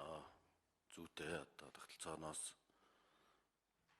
олон зүйлээс хүчин зүйлээс шалтгаална, гадаад дотоод хүчин зүйлээс шалтгаална. Гэхдээ яг ийм асуудал яригадаад ирэхээр бүх зүйлийг тогтолцоо руу жихэд энийг олон улсын валютын сан ч ойлгохгүй, энэ фат байгуулах чинь ч ойлгохгүй. Энэ улсууд чинь тогтолцоогоо сайжруулах гэхээсээ илүү хариуцлага сахилгаа сайжруулах гэсэн шаардлагатай байдаг шүү дээ. Тэгэхээр Монгол улсын нийт эрх ашигын үүднээс бид шинжил өөрчлөлт хийж урагшаа халахж байгаа энэ дүр зургаа тодтогч ээж харж агсаалтанд орохгүй байхаа яаж бодох уу гэдэг чинь тулан шүү. Ингэжээж бид нэр энэ тавьж байгаа дөрвөн зөвлөмжөө ч гэсэн уншаад үзэх юм бол эн чинь дандаа л систем тогтолцоо гэхээсээ илүү хариуцлага сахилгаа сайжруул, хариуцлага арга хэмжээ ав, тодорхой шийдлүүд гарга ийм шаардлага тавьж байгаа. Мэдээж одоо хууль тогтоомжийг сайжруулах, систем тогтолцоог боловсронгуулах, зохиц өөрчлөлтүүд хийх маш их ажил хүлээгдэж байна. Энэ чиглэлээр холбогдох байгууллагууд үндэсний хорооны түвшинд хилцээд үйл ажиллагааны төлөвлөгөө, арга хэмжээний төлөвлөгөөгөө батлаад энэ хүрээнд хийх ажил их бий. Тэрнтэй бол санал нэг байна. За танилцуулгатай холбоотой за үг хэлэх, санал хэлэх гишүүд нэрсөөх. За аюул сайхан гишүүнээр таслаа. Наран тушаа гишүүний микрофоныг өгье. Наран тушаа гишүүнээр санал айлаа. За баярлалаа. За өнөөдөр Монгол улсын саарл зохицуулалтанд орсонтой холбоотой бас энэ олон улсын байгууллагын өмнө Монгол улсын хүлээсэн үүргээ хэрхэн биелүүлж байгаа байдалд бас улсын хурал төрийн ажил хариуцсан байгууллагууд эргэж харж байгаа нь бол үнэхээр нэг талаасаа сайшаалтай байна. Энэ саарл зохицуулалтанд орж байгаа нь юу гэж байгаа үгүй гэхээр ер нь энэ Монгол улсад хууль бус замаар олсон ийм орлого, мөнгө бол их угаагдчихж болцсохгүй ийм орн байна. Энэ Монгол улс бол бүхэлдээ энэ эдийн засагт эргэлдэж байгаа мөнгөө хянц зохицуулж чаддгүй байна л гэсэн ийм мессеж дүгнэлтийг л өгж байгаа гэсэн хэрэг шүү дээ. Тийм учраас бид нар юуны өмнө за мэдээж ажил хариуцж байгаа хүмүүс дээр хариуцлага ярих нь бол хуулийн дагуу зүй ёсных байх. Гэхдээ нэг 2-3 зүйл дээр гол үндсэн зүйл дээр бас нэгэнд эдийн засгийн байнгын орон дээр хилцэж байгаа учраас ярилцсан зүйтэй байхаа гэж бодож байна. За ямар орлого ер нь хууль бусаар орж ирээд байгаа юм бэ? Хаанаас их үүсвэртэй орлого орж ирээд бий болоод байгаа юм бэ гэдгээ нэгдүгээр бид хяндж чадж байгаа юу? Бүх их орлогын ер нь ихэнх хоёр гол зүйлээс би бол энэ хууль бус орлогууд их орж ирж байгаа гэж хардаг. Энэ дээр бид хангалттай ажиллаж чадахгүй байгаа манай энэ ажиллаж чадахгүй байгаа систем нь хангалтгүй байгааг л үнэлж байгаа үнэлгээ байхгүй юу? Түүнээс нэг одоо байгууллагын буруу, нэг албан тушаалтны буруу гэж ярихаасаа илүү. Тэгэхээр энэ авилгалд ирж байгаа, эргэлдэж байгаа их мөнгө чинь хаанаас гарч байгаа? Хоёр газраас ихэнхтэй гарч ийн штт. Нэг нь төсвөө сулгаа хийж байгаа мөнгүүд, нөгөөх нь уул уурхаан баялагын хууль бусаар ашиглаж олж байгаа орлого. Энэ хоёр л байгаа штт. Тэр энэ хоёр дээр хяналтаа тавьж чадахгүй, энэ хоёрыгаа яг зөвлөж, хуульчилж, хууль бус гэдгийг одоо хууль тогтоомжоор тогтоож өгч чадсан уу гэдэг дээр ярьж байгаа. Энэ бүх орлогууд чинь Монгол улсаас гарч офшорт байрлаж байна. Буцаад орж ирж байна. Энийг хинж байгаа юу? Чадж байгаа юу? Нөгөө засгийн газарт бид нар маш их үүрэг өгөөл, хууль батлаад офшорт байгаа мөнгүүдийг бүгдийг оруулж ирнэ. Хяналтандаа авна гэсэн хаа байна те? Эдийн засагт эргэлдэж байгаа мөнгүүд бүгдээрээ ил тод хяналт зохицуулалтанд орох нь зөв. Тэр ч утгаараа ил тодын хуулийг татвараас зугатаасан маш их олон орлогуудыг ил болгож энэ хяналтанд оруулах гэж гаргасан. Хяналтанд ороод ирснийхэн дараа харин энийг тайлагнадаг, бүртгэдэг тэр тогтолцоо чинь байхгүй байна. Хэд хэдэн зүйлийг хийх хэрэгтэй байгаа юм. Нэгдүгээр одоогийн эрүүгийн хуульд байгаа энэ мөнгө угаах терроризмыг санхүүжүүлэхтэй холбоотой санхүүгийн луйртай холбоотой энэ гэмт хэрэг гэж тооцоод байгаа хэргийнхаа тодорхойлт зүйлчлийг нэммээр байна. Энэ дээр эргэж олон улсын жишигт хүрсэн реформыг хийхгүй бол хууль зүйн яам маань санхүүгийн нутаг агуулгыг мэддэггүй, ойлгодгүй явсаар байгаад өнөөдөр энд хүрсэн. Энэ зарим хүмүүс хууль зүйн сайдын хариуцлагын тухай ярьж байгаа нь үнэн шүү. Үндэслэлтэй гэж би бол хэлмээр байна. Энэ Монгол одоо манай эрүүгийн хуулийн дээр эдийн засгийн гэмт хэрэг гэж зөвлөжилсэн 18 хууль байгаа. Энэ 18 хууль яг өнөөдөр ФАТФ-ын бидний одоо саарл жагсаалтанд ороод байгаа үндэслэлийг арилгахад бүгдээрээ одоо тус болж байгаа энэ байгууллагын тавьж байгаа шаардлагад нийцсэн тийм одоо зохицуултын эрүүгийн хуульд бид нар хийж чадсан уу гэдгийг дүгнэхэд харахад хангалттай. Энэ бол маш хангалттай байгаа. Тэгэхээр эдийн засгийн гэмт хэрэг, санхүүгийн гэмт хэрэг гэж юу хэлэх гэдгээ эрүүгийн хуулийн дээр дахиж сайн тодорхойлж өгөх нэгдүгээр шаардлага байна.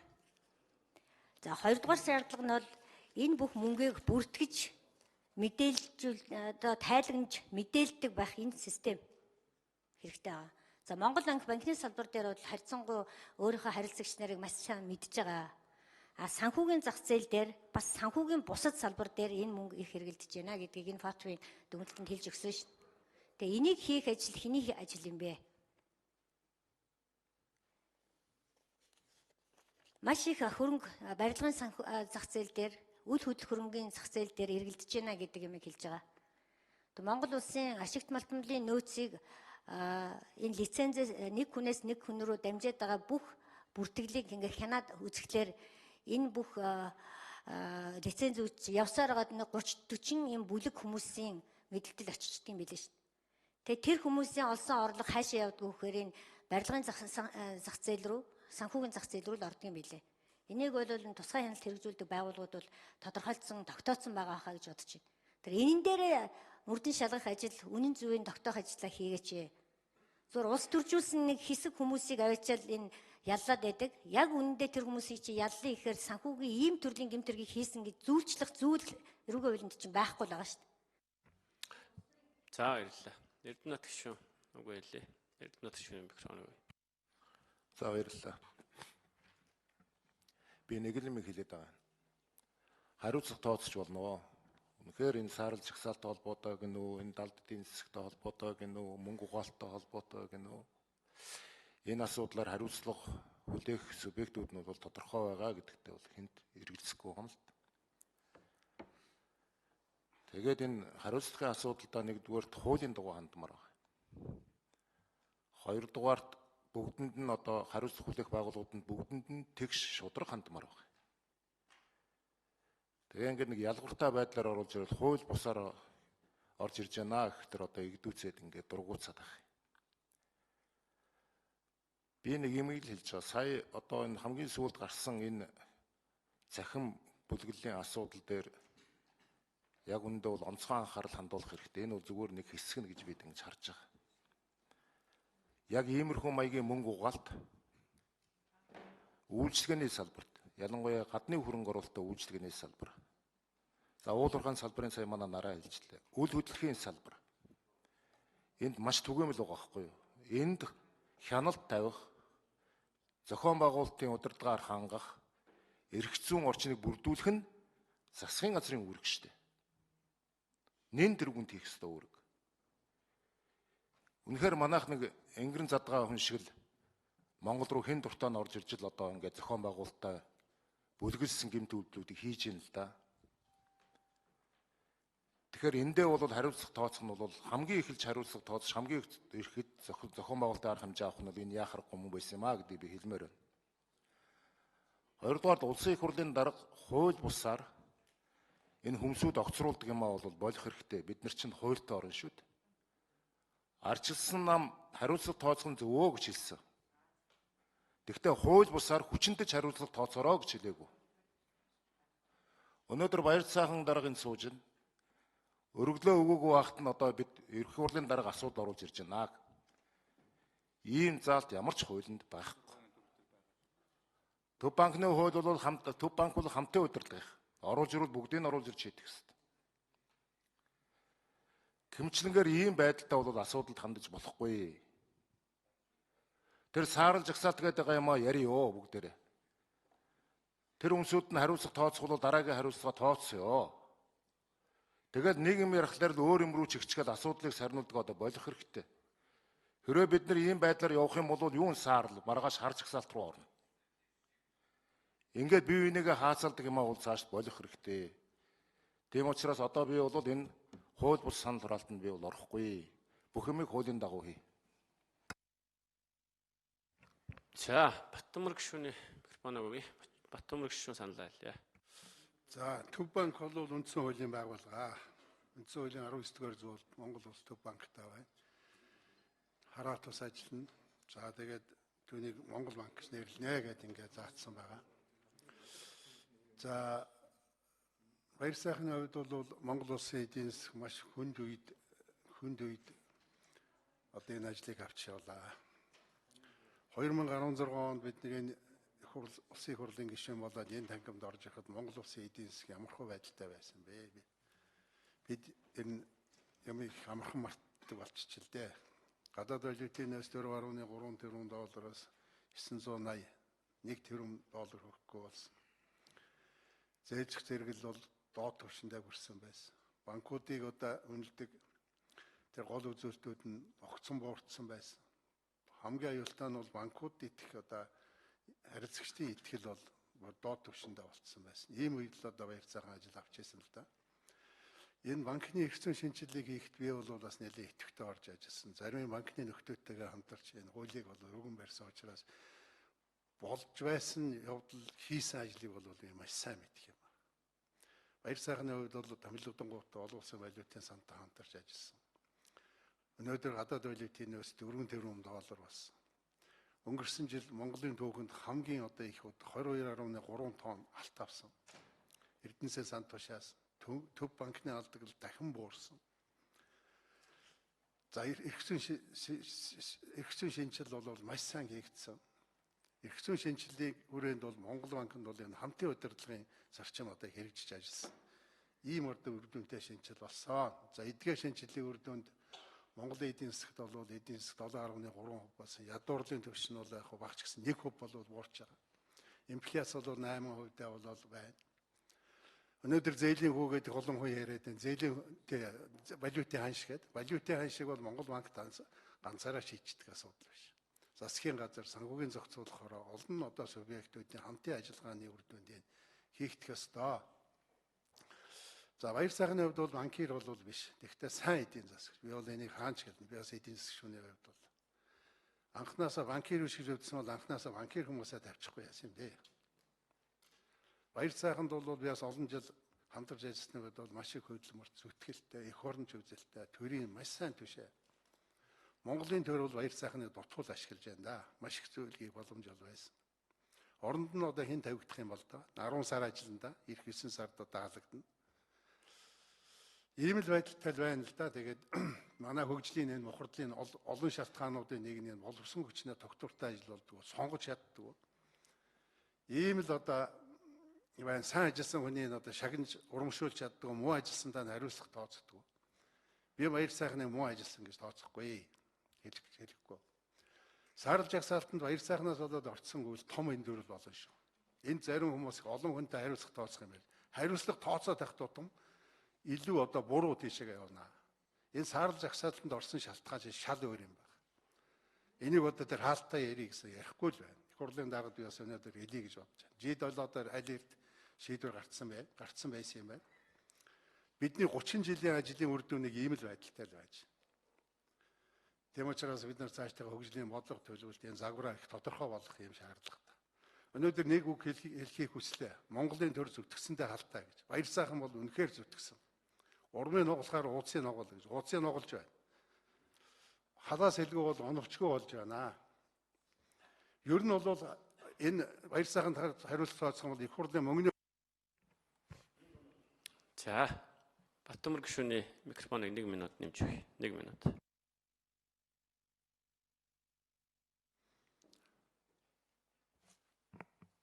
Энэ баяр сайханд хариуцлага тооцоод мөнгөний бодлогоос болоод Монгол банкнаас болоод саарл жагсаалтанд орцсон бол улсын их хурлын удирдлага, улсын их хурлын гишүүд бид бүгдээр хариуцлах хүлээе. Мөнгөний бодлогыг бид нар баталж өгсөн шүү дээ. Тэр хүрээнд л ажиллаж байгаа шүү дээ нүуний хувьд.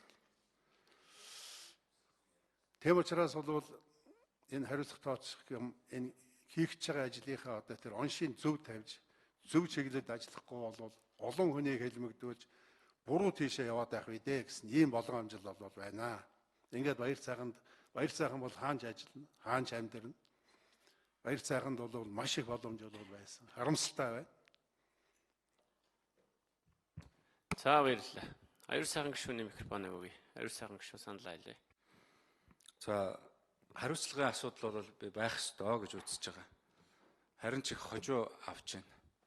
Аль 2017 оны 12 дугаар сарын 5-нд Монгол улсыг Европын холбооны хар жагсаалтад оруулсан. Тэр үндслээр хинтэй ч хариуцлага тооцоогүй. Хэрвээ тэр үед одоо хариуцлага тооцоод ярьсан байсан бол сангийн яамны нэр бүхий этгээдүүдтэй ярьсан байсан бол өнөөдөр энэ саарл жагсаалтанд орохгүй байсан бахаа гэж би итгэдэг. Тэгээ өнөөдрийн хариуцлага бол зайлшгүй хэрэгтэй, Монгол төрт хэрэгтэй. Цаашдаа бас зүв зүйтэй хичээж одоо хариуцлагатай ажиллахад хэрэгтэй.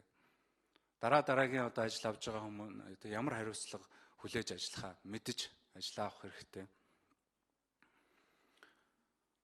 Тэгээ энэ 26-гийн Төв банкны тухай хуулийн 26-гийн 4-ийг ишлэл болгож би чөлөөлж гин гэж ойлгоод байгаа шүү дээ. Энэ үүрэгт ажилдаа хангалтгүй биелүүлсэн үнийг нь томилсон байгууллага нь ингэж үтсэн бол юм хуулийн заалт байгаа л да. Түүншинд бол өргөдөл гомдол бол хамаагүй бах гэж бодож байгаа. За хоёрдугаарт мөнгө угаах болон терроризмыг санхүүжүүлэхдээ тэмцэх үндэсний зөвлөлийг одоо хууль зүйн сайд ахалдаг. Бүрэлдэхүүнд нь гадаад харилцааны сайд, сангийн сайд, Монгол банкны ерөнхийлөгч, санхүүгийн зохицуулах хорооны тэргүүд. Тэгээ хуулийн байгууллагуудын удирдлагууд ажилладаг. Хуулийн байгууллагуудыг бид нэр өөрчилсөн, хариуцлага тооцсон. Дараагийн хүмүүсийн шахаж хаардаж ажилуулж байгаа. Ажлыг нь дүгнэх бас цаг ирэх бах. Шаардлагатай бол хариуцлага дахиж ярьж болно гэж бодож байгаа. Монгол банк санхүүгийн зохицуулах хорооны дарааыг чөлөөлчлөө. Одоо Монгол банкыг ярьж байна. Тэгээ ер нь одоо улсын хурлын гишүүний ёс зүйн дүрмийг бид өөрчлөх гээд миний хувьд бас саналаа тус төсөлд тусгацсан байгаа. Улсын хурлын гишүүн, улсын хурлын өмнө ажлаа хариуцдаг байгууллагын энэ удирдлагуудынх нь одоо дайллага, цайллага, зоогт очихыг, бэлэгсэлт авахыг хориглох ёстой. Одоо ийм санал төвшүүлж байгаа. Манай гишүүд бол би бүгдийг хэлж байгаа юм биш. Ер нь бүгд энэ асуудал дээр ноён нуруутай ажлын эрх ашигын төлөө хандах байхаа. Гэтэ Монгол банкны үүдэн дээрээс цагдаагийн хамгаалттай энэ байнгын орооны гишүүдийг тэрэлж рүү амраалж явах гэж ирснийг бас гишүүдтэй би бас хамт нийлж байгаад болиулсан. Энийг бол дүрмтэй бид нэр заавал тавих хэрэгтэй. Бас ганц нэг танилын нүр халуун гихчээр бас ийм асуудал дээр хандах хүн байхыг үгүйсэхгүй. Гэтэ ажлын эрх шиг чухал шүү. Чөлөөлөхдөө нэг нөхцөл тавих хэрэгтэй. Энэ хариуцлага саарл жагсаалттай холбоож, ерөнхий үйл ажиллагаатай холбож, энэ ажлаа хангалтгүй биелүүлсэн гэж 26-гийн 4 заасны дагуу энэ Монгол банкны ерөнхийлөгчийг чөлөөлж байгаа юм бол мөн энэ саарл жагсаалт хариуцлага хүлээх ёстой. Ажлаа хангалтгүй биелүүлсэн. Энэ этгээдүүдээ хариуцлагыг цаашдаа ярих хэрэгтэй. Хариуцлага хүлээх нь битгий хэл энэ хүний оронд бас томилогдно гэд тэр одоо хариуцлага хүлээх ёстой байгууллагуудаас хүнт нь яваад байгаа юм дуулдаад байна шүү. Ийм юм хийхгүй гэдэг одоо нөхцөлтөөр би дэмжиж байгаа шүү. Улсын хурлын дарга бүрэн эрхийн асуудал дараагийн одоо хүнийг нь санал болгож томилуулах.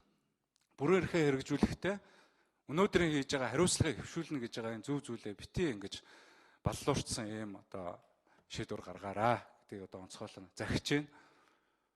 Тэгээд одоо энэ асуудлыг одоо бид цаашд нь зүгээр ингэж чөлөөлж орхихгүй улам одоо араас нь зас залруулахын төлөө явах ёстой. За Зандар Шитар дараагийн микрофоныг өгье. Зандар Шитар санал хэлье.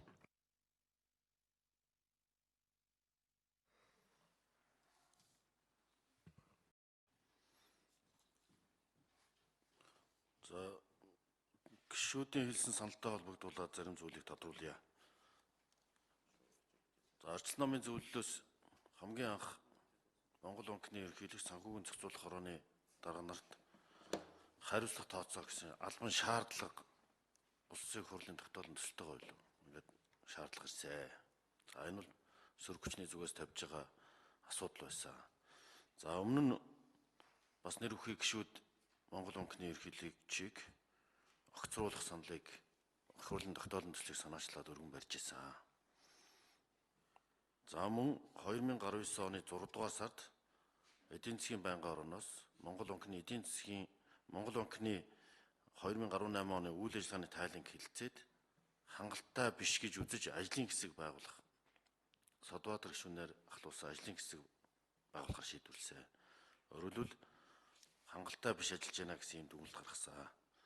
Энэ бол Төв банкны тухай хуулийн 26 дугаар зүйлийн 6 дахь хэсгийн 4 дахь залтын үндслэл болж байгаа юм аа. Ямар ч бас хууль зүйн хувьд энэ дээр ямарваа нэгэн төрчл байхгүй. Ер нь гадаад дотоод нөхцөл байдал дээр бид урагшаа харж шинжилгээ өөрчлөлтийг хэрэгжүүлж энэ тогтолцоо өндрийг өөрчлөлт урагшаа харж ажиллахын тулд тодорхой хэмжээний шинжилт зайлшгүй шаардлагатай. Гадаад дотоод ертөнц харж байна биднийг.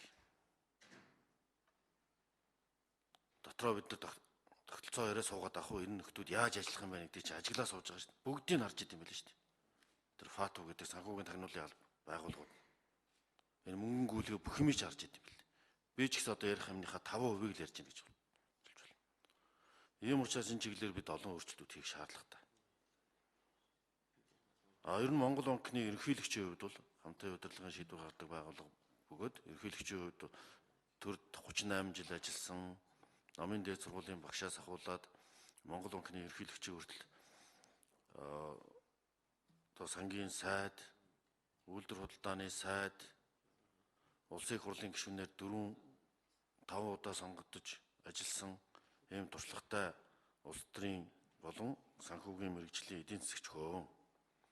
Гэхдээ одоо бид шинэ нэрийн үед энэ шинэ нөхцөл байдалд шинжилт өөрчлөлт шаардлагатай гэдгийг олон улсын валютын сан байгууллагууд ч гэсэн хэл шаардж байгааг манай эдийн засгийн байнгаараа маш олон удаа маш олон гишүүн шаардлага тавьчихсан. Би харин ч энэ доктортой суурьтай ажиллах нь зүйтэй гэж үзэж байна. Гагцхүүн шаал згсаалт өнөөдрийн нөхцөл байдлууд бидэнд хариуцлах тооцож урагшаа харахаас өөр замгүй гэдэг цаг үе биднээс ингэ шаардж байна. Асуудлыг хэлсэн шийдвэрлэж өгөхийг хүсье. За баярлалаа. За санал хураахын юм дахиад нэг тестлээд хийж. Энэ хүүхдүүд яг ард нь зогсож байгаа. За хэрвээ тест амжилтгүй гарвал заавчлаарай. За би ихлээр санал хураалаа. За тест санал хураалт.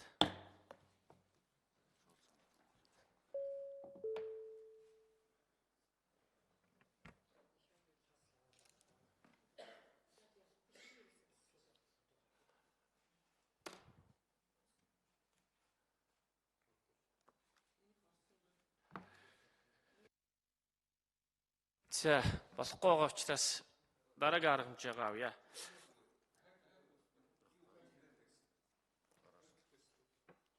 Уул нь одоо хэрвээ болохгүй бол гар өргөл санал хураалах гэж байна би. Болж гин үү?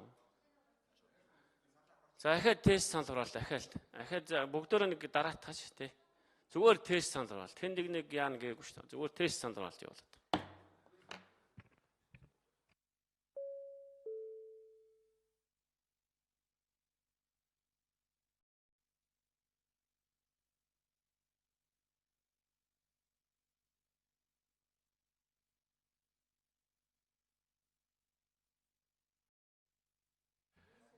За чин зэрэг сайд Батбар даргаих болж ирсэн үү? Одоо яах вэ? За гар өргөж санал хураалгая гэсэн үгүй болохгүй байна гэдэг байгаа учраас одоо эн чин гишүүдийн одоо чин зэрэг сайдыг орохгүй шүү дээ улаан цам. За тэгийн тухай хуулийн 9-р зүйлийн 9-2-ыг харгалзаж үндэслэж эл санал хураалтыг гар өргөж эсвэл захин тоолуураар явуулж болно гэсэн гар өргөж санал хураая гэсэн санал хураалтыг явуулъя. Санал хураалт. Гар өргөж гэдэг дээр конопор өгчөө.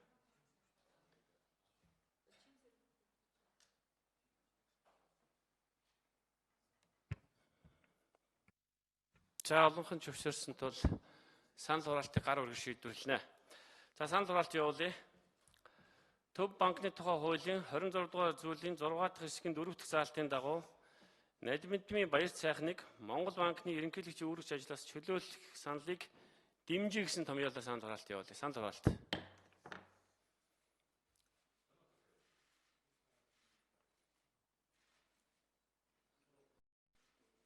За. Миний харж байгаагаар 2 гишүүн. За тэгээ татгалзсан гишүүн. Татгалзаж байгаа гишүүд гараа өрөх гэсэн. Нэг байна. За олонхоор асуудлыг шийдвэрлсэн байна. Шийдвэрлэлээ. Уг хэлээ дууссан учраас уучлаарай. Одоо тогтоол танилцуулнаа. Монгол банкны ерөнхийлөгчийн албан тушаал чөлөөлөх тухай Монгол Улсын их хурлын тухай хуулийн 44 дугаар зүйлийн 43-ийн 1 дэх хэсэг Төв банкны тухай хуулийн 26 дугаар зүйлийн 26 дахь хэсгийн 4 дахь заалт Монгол Улсын их хурлын чуулганы эдийн тухай хуулийн 45 дугаар зүйлийн 45-ийн 2 дахь хэсгийг үндэслэн Монгол Улсын их хурлаас тогтоох нь Надмидмийн баяр сайхныг Монгол банкны ерөнхийлөгчийн албан тушаалыг чөлөөлсүгэ. Албан тушаалаас энэ тогтоолыг баталсан өдрөөс эхлэн дагж мөрднө гэсэн ийм тогтоол хүргүүлж байна. Өнөөдөр байнгын хорооны хуралдаанд дуслаа. Баярлалаа.